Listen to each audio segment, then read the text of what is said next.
Hello everyone. तो आज का हमारा टॉपिक जो है वो है प्रिंसिपल्स ऑफ मैनेजमेंट। तो हम इसके कुछ एमसीक्यूज़ देखेंगे। So our first MCQ is board of directors, CEO, general manager, ये सब क्या है ऑर्गेनाइजेशन के? टॉप मैनेजमेंट है, मिडिल मैनेजमेंट है, लोअर मैनेजमेंट है या सुपरवाइजरी मैनेजमेंट है? सोच के देखो ये सब क्या है। Yes correct. तो ये है हमारे टॉप मैनेजमेंट, है ना। ये सारे हमारे टॉप मैनेजमेंट के अंडर आते हैं। मिडिल मैनेजमेंट में कौन होगा? Departmental head, regional managers, plant managers, ये सारे हमारे मिडिल मैनेजमेंट में आएंगे। और लोअर मैनेजमेंट में कौन आएगा? सुपरवाइजर्स हो गए, फोरमैन हो गए, ये सारे हमारे लोअर मैनेजमेंट में आते हैं। तो चलते हैं हम अपने नेक्स्ट क्वेश्चन की तरफ। Planning day to day functions, assigning task to their subordinates and taking corrective actions is a function of.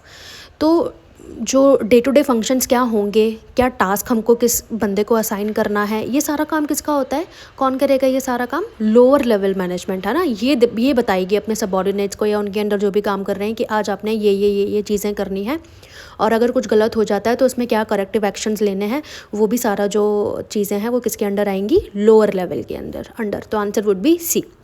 Now next, entrepreneur, disturbance handler, resource allocator, negotiator are the dash role of managers।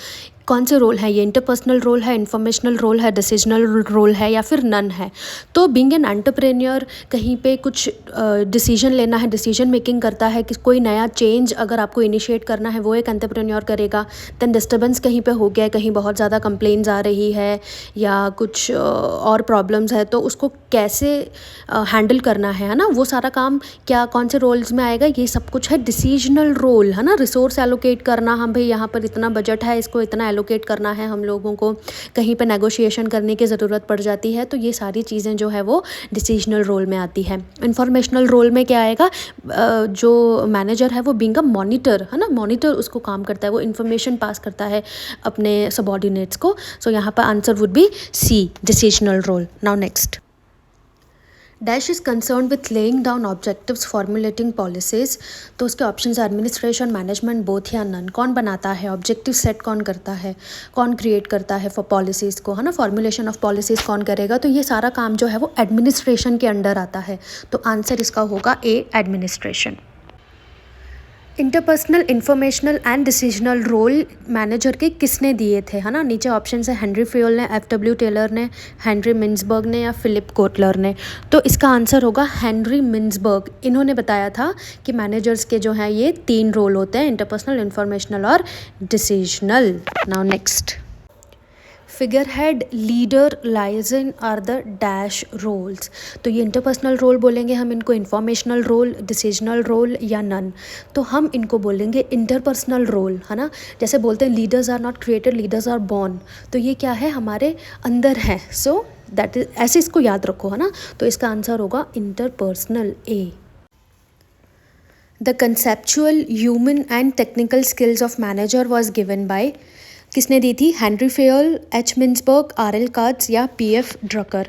तो इसका answer है RL. Cards. RL. Cards ने क्या बोला था कि जो conceptual skills हैं वो हमेशा टॉप मैनेजमेंट के पास होनी चाहिए, ह्यूमन स्किल्स सबके पास होनी चाहिए, है ना, और टेक्निकल स्किल्स जो है वो, टेक्निकल नॉलेज किसके पास होना चाहिए? लोअर मैनेजमेंट के पास। सो ये किसने दिया था? This was given by R L. Katz. Now next, which one is not the characteristic of management? A universal, B pervasive, C process or D none of the above. तो हमें यहाँ बताना है कि क्या कैरेक्टरिस्टिक नहीं है। तो यूनिवर्सल, हाँ, मैनेजमेंट हर जगह ज़रूरत पड़ती है हमें मैनेजमेंट की, तो yes it is universal, this is a characteristic of management. Pervasive, हमें हर लेवल पे इसकी ज़रूरत है, येस। प्रोसेस, हाँ जी, मैनेजमेंट एक प्रोसेस है, दिस इज़ ऑल्सो ट्रू। तो यहाँ पे आंसर जो होगा वो नन ऑफ द अबाव, मतलब यहाँ पे दिए गए ऑप्शन में से एक भी कैरेक्टरिस्टिक्स ऐसी नहीं है जो मैनेजमेंट की नहीं है। So answer would B D. Scientific management was more concerned with the problems at the dash, A higher level, B middle level, C operational level या D none। तो साइंटिफिक मैनेजमेंट है वो सबसे ज़्यादा कंसर्न किसके साथ होता था?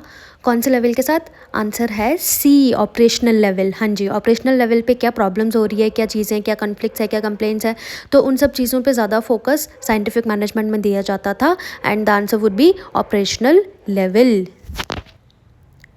Father of modern management theory, ये तो बहुत ही ईजी है, सबको पता है कि कौन है father of modern management theory, Henry Fayol, है ना। तो ऑप्शंस दूसरे देखने की ज़रूरत भी नहीं है, हमें याद रखना है फादर ऑफ मॉडर्न मैनेजमेंट जैसे ही पूछेंगे तो हमें टिक करना है हेनरी फेयोल पे, आंसर वुड बी ए।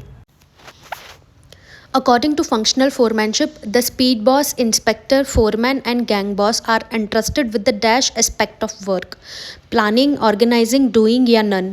तो ये जो फोरमैन्स होते हैं, स्पीड बॉस होते हैं, इनका काम क्या होता है, जो भी इनको इन्फॉर्मेशन या जो भी इनको ऑर्डर ऊपर से दिया जा रहा है अपने सीनियर से, इनको वो करना होता है। इनका काम होता है डूइंग द रिक्वायर्ड वर्क, या फिर जो भी उनसे एक्सपेक्ट किया जा रहा है उनको उसे कंप्लीट करना होता है। सो इसका answer would be C, doing. According to Dash principle, each group of activities with the same objective must have one head and one plan. अगर जितनी भी एक्टिविटीज़ हम लोग कर रहे हैं उसका ऑब्जेक्टिव सेम है ना, तो उसको हम लोग बोलेंगे वन हेड और वन प्लान। तो ये चीज़ ये डेफिनेशन जो है वो किसकी है, यूनिटी ऑफ डायरेक्शन। हमेशा याद रखो कि हम जो भी एक्टिविटी कर रहे हैं वो हम लोग एक प्लान को अचीव करने के लिए कर रहे हैं, जिसमें हमको वन हेड और वन प्लान का कंसेप्ट समझ में आता है। So that is unity of direction. Unity of command में क्या है, एक ही पर्सन, एक ही बंदा जो है वो कमांड देगा सारे ग्रुप ऑफ पीपल को। So that is unity of command. तो यहाँ पर वन हेड वन प्लान आ गया ना, तो हमें याद रखना है कि इसको हम लोगों को लिंक करना है यूनिटी ऑफ डायरेक्शन के साथ। तो answer would be A. Koontz and O'Donnell are the advocates of dash approach of management, है ना। तो कौन सी अप्रोच को कुन्स एंड ओडेनल ने एडवोकेट किया था, system approach, empirical approach, contingency approach या operational approach.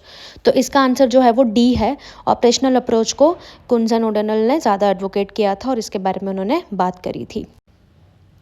Dash approach of management heavily concentrates on people aspect of management.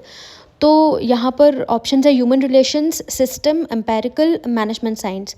आप देख सकते हो कि यहाँ पे आपको क्वेश्चन में ही आंसर दिया हुआ है पीपल किससे रिलेटेड है, ह्यूमन रिलेशन से, है ना, ह्यूमन से रिलेटेड है। तो यहाँ पर आंसर होगा A, human relations. Dash is the process of selecting one best alternative from different alternatives. तो यहाँ पे ऑप्शंस है प्लानिंग, ऑर्गेनाइजिंग, डिसीजन मेकिंग या फोरकास्टिंग। हमारे पास बहुत सारी अलग अलग रास्ते हैं, उसमें से जो बेस्ट रास्ता है उसको चूज़ करना है। तो इसमें हम लोग क्या कर रहे हैं, डिसीजन ले रहे हैं ना। तो ये कौन सा प्रोसेस हुआ, डिसीजन मेकिंग। हमारे पास बहुत सारे ऑल्टरनेटिव्स है, उसमें से हम लोगों ने बेस्ट ऑल्टरनेटिव चूज़ कर लिया। सो ये प्रोसेस होगी decision making. Answer would be C.